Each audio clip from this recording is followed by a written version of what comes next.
It's us again. David and Cari with you on Coast to Coast. There's a football game tonight. Weird stuff happens, Cari. Zany, madcap stuff when these teams meet up. We're going to get into that. But first, LeBron had himself a game, huh? He did. You know what I'm feeling like right now? Yeah. He's starting to make LA home. That last night was a signature moment.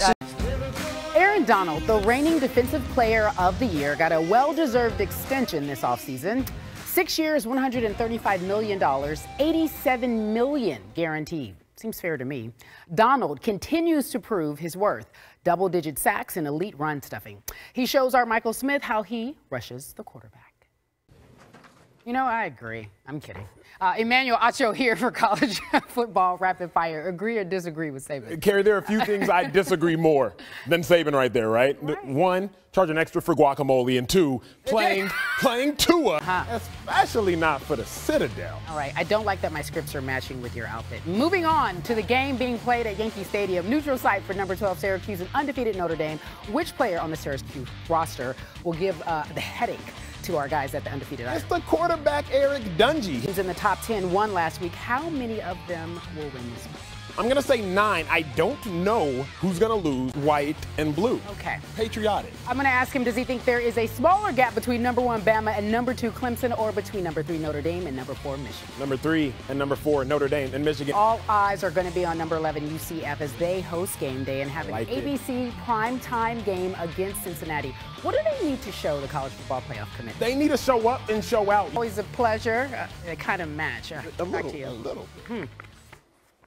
Too good for me to go with. I'm going to stay unbiased here with this conversation. Do it. Shanae here to help me out. All that being said, they still won 9 straight home games. We're talking about the Clippers, and they're number 1 in the West based on win percentage. So that's a shout out to Marcellus Wiley. Big shout out. Big shout out to him. Thriving. So talk to me about their success on the court. So the Clippers. A lot about Boban, but not enough about Harold. You do, but not enough. So it's a good point out for you. As I mentioned earlier, the Warriors are now behind the Clippers in the West. I don't know how long that'll be because Steph is coming back. I think they have more wins technically, but yeah, just a percentage. But when Steph comes back, how does that change on and off the court? His presence being there. Now, we were talking about that mismatch with Boban and DeAndre Ayton.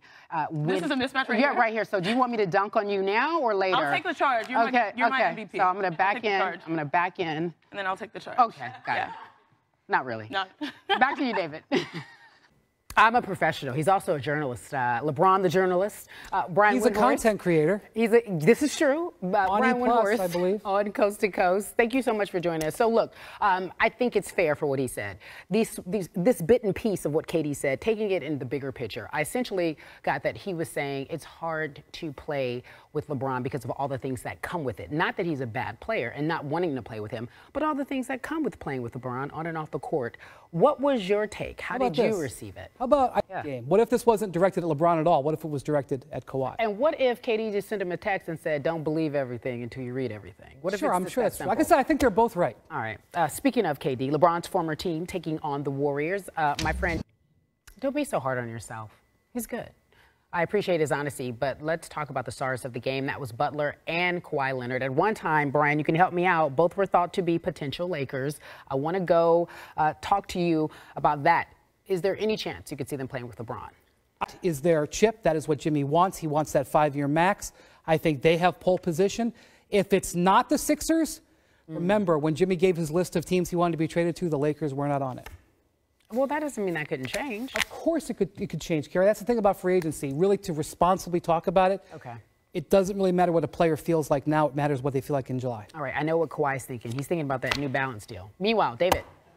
Meanwhile, Emmanuel Acho was here for some Heisman talk. It's been a while. Welcome back to Coast. How do you feel? I feel great, Cari. It's good to be back. Finally, here with the pros. So let's talk about it. We gave by the numbers the finalists. In your opinion, they say that Tua and Kyler seem to be the favorites, but who do you think will take it home? I think it's a close race, but it has to go. Definition of swaggy means what exactly? To be Emmanuel Acho-like. Oh, God.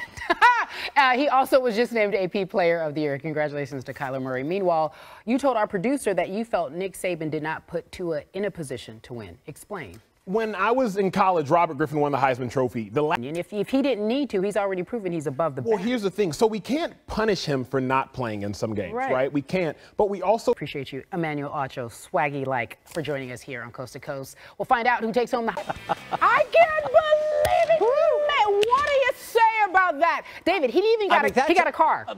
Also, put that right in front of your resume reel. I guarantee every news director in the country will at least bring you in to chat. What do you say about that, George? My goodness, that's pretty good. I can't believe it. That's pretty darn good. David, I come there December 10th. You have a full week of me. What are you going to do? We have a whole big thing planned. Not really, but we'll look forward to seeing you. And you know what else tomorrow is? It's Craig Sager Day. We're honoring the late great, and I will have a spiffy outfit. I hope you will do the same. Looking forward to it. I think we'll match. I feel good about this. I'll see you tomorrow, David. See you tomorrow.